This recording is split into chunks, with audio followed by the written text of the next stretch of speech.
গ্রামের ছোট একটি বাড়ি, মাটি আর খড় দিয়ে বানানো। সে বাড়িতে থাকে তামিম ও তার মা। তামিমের বাবা অনেক বছর আগে মারা গেছে। মাই তার পুরো পৃথিবী। তামিম শহরে পড়াশোনা করে, বছরে মাত্র 2বার বাড়িতে আসে। মায়ের যতই ইচ্ছে করে ছেলেটাকে চোখের সামনে রাখতে, তবুও সে কিছু বলে না, শুধু ফোনে প্রতিদিন কথা বলে।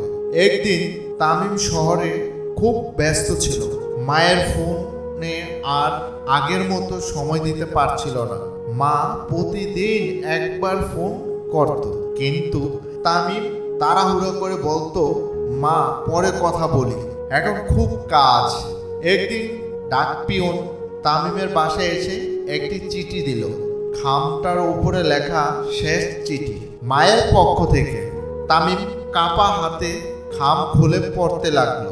বাবা, হয়তো আমি এখন আর বেশি দিন তোমার ফোনের অপেক্ষায় থাকবো না।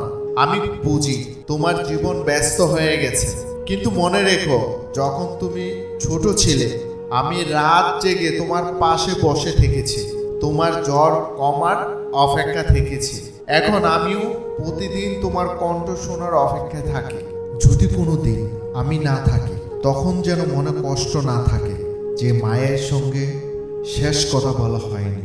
তামিমের হাত থেকে চিঠি পড়ে গেল, ছুটে গেল গ্রামে, বাড়িতে পৌঁছালো, কিন্তু দরজার সামনে এসে দেখলো মায়ের বিছানায় শুধু সাদা চাদর দিয়ে ঢাকা।